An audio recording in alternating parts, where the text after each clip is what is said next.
Hello എല്ലാവർക്കും നമസ്കാരം. പുതിയൊരു വീഡിയോയിലേക്ക് സ്വാഗതം.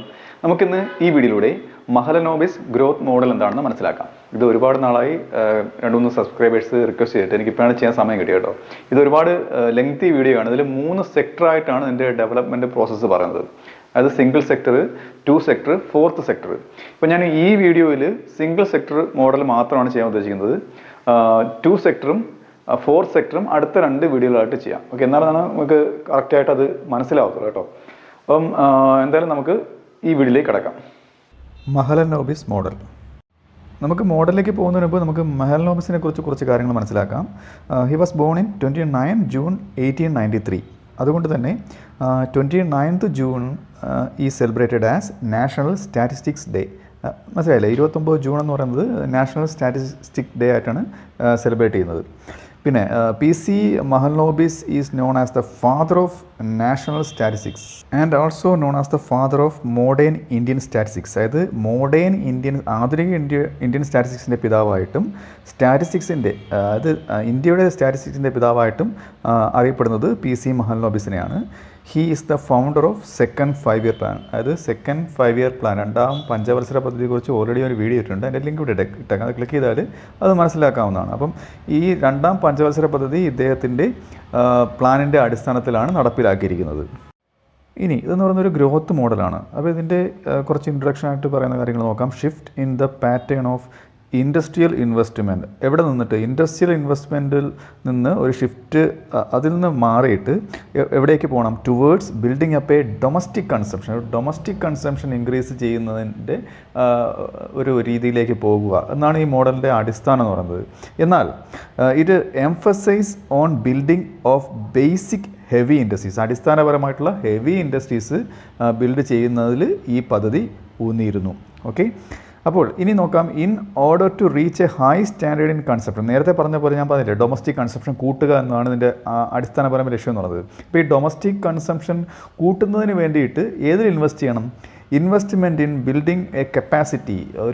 ഏതിലൊരു കപ്പാസിറ്റി കൊണ്ടുവരണം? In the production of capital good is required. അതായത് ക്യാപിറ്റൽ ഗുഡ് കൂടുതൽ അതിൽ ഇൻവെസ്റ്റ് ചെയ്ത് കൂടുതൽ നിക്ഷേപങ്ങൾ നടത്തി അതിൽ ഇൻവെസ്റ്റ് ചെയ്തിട്ട് വേണം ഡൊമസ്റ്റിക് കൺസംഷൻ കൂട്ടേണ്ടത്. മനസ്സിലായോ? ഈ ഒരു രീതിയാണ് ഇദ്ദേഹം അവലംബിച്ചത്.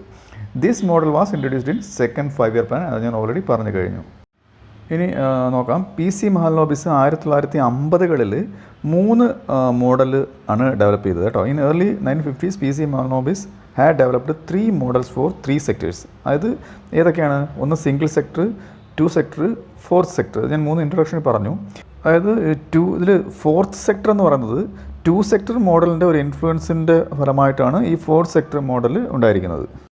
ഇനി നമുക്ക് സിംഗിൾ സെക്ടർ മോഡലിലേക്ക് കിടക്കാം. ദ സിംഗിൾ സെക്ടർ മോഡൽ, അതായത് ഇത് ഇൻട്രൊഡ്യൂസ് ചെയ്ത അദ്ദേഹം 1951-ലും 52-ലും ഇത് ഇൻട്രൊഡ്യൂസ് ചെയ്തേക്കുന്നത്. ഓക്കെ, എന്താണെന്ന് നോക്കാം. This model closely resembles the Harrod Domar growth model. Harrod Domar മോഡലിനെ കുറിച്ച് ഞാൻ വീഡിയോ ഇട്ടിട്ടുണ്ട്. അത് ഞാൻ ഡിസ്ക്രിപ്ഷൻ ബോക്സിൽ ഇട്ടേക്കാം. അത് ക്ലിക്ക് ചെയ്താൽ ആ വീഡിയോ കാണാവുന്നതാണ്.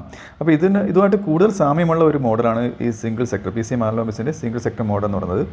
Mahalanobis identified 3 variables as determining the ratio of growth of per capita income. അതായത് പെർ ക്യാപിറ്റ ഇൻകത്തിൻ്റെ ഗ്രോത്തിൽ, ആളോഹരി വരുമാനത്തിൻ്റെ ഗ്രോത്ത് ഡിറ്റർമൈൻ ചെയ്യുന്നതിന് ഇദ്ദേഹം 3 വേരിയബിൾസാണ് ഇതിന് ഹേതുവായിരിക്കുന്നത്, അതായത് അതിന് കാരണമായിരിക്കുന്നത് അദ്ദേഹം കണ്ടെത്തുകയുണ്ടായി. ആ 3 വേരിയബിൾസ് എന്ന് പറയുന്നത് ആൽഫ, ബീറ്റ, പിന്നെ P. അതിൽ ആൽഫ എന്ന് പറയുന്നത് fraction of net income used for investment. മനസ്സിലായില്ലേ? അപ്പം ഇൻവെസ്റ്റ്മെൻറ്റ് ഉപയോഗിക്കുന്ന നെറ്റ് ഇൻകം, അതിൻ്റെ ഒരു ഫ്രാക്ഷനാണ് ആൽഫ എന്ന് പറയുന്നത്.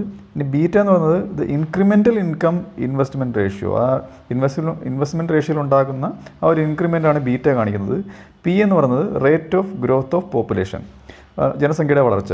അപ്പോൾ ഈ 3 ഘടകങ്ങളാണ് ഇദ്ദേഹം പെർ ക്യാപിറ്റ ഇൻകം ഗ്രോത്തിന് കാരണമായിരിക്കുന്നതായിട്ട് കണ്ടെത്തിയത്.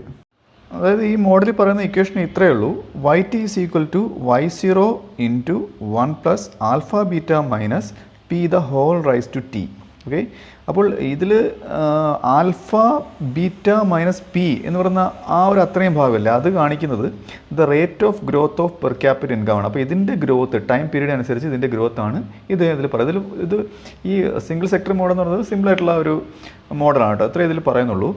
അപ്പോൾ ഇതിൻ്റെ ഈ ഗ്രോത്ത് സഫീഷ്യൻ്റ് ആയിട്ടുള്ള ഗ്രോത്ത് എന്ന് വെച്ചാൽ ഇപ്പം 10 to 11% ഗ്രോത്ത് ഉണ്ടായിക്കഴിഞ്ഞാൽ അത് നാഷണൽ ഇൻകത്തിന് സഫീഷ്യൻ്റ് ആയിട്ടുള്ള ഗ്രോത്ത് ആണെന്ന് ഇദ്ദേഹം അഭിപ്രായപ്പെടുന്നുണ്ട്. അപ്പോൾ according to Mahalanobis, for a reasonably high rate of growth it was sufficient to rise about 10 to 11% of national income എന്നാണ് പറയുന്നത്. ഓക്കെ, അതായത് ഈ ഇക്വേഷൻ ചുരുക്കി പറഞ്ഞു കഴിഞ്ഞാൽ YT എന്ന് ഉള്ള, അതായത് YT എന്ന് സൂചിപ്പിക്കുന്നത് നാഷണൽ ഇൻകമാണ്. ഈ നാഷണൽ ഇൻകത്തിൻ്റെ വളർച്ച എന്ന് പറയുന്നത് ഈ ആൽഫ ബീറ്റ മൈനസ് പി എന്ന rate of growth of per capita ഇൻകത്തിനെ അനുസരിച്ചിരിക്കും എന്നാണ് ഇതിൻ്റെ ചുരുക്കം എന്ന് പറയുന്നത്.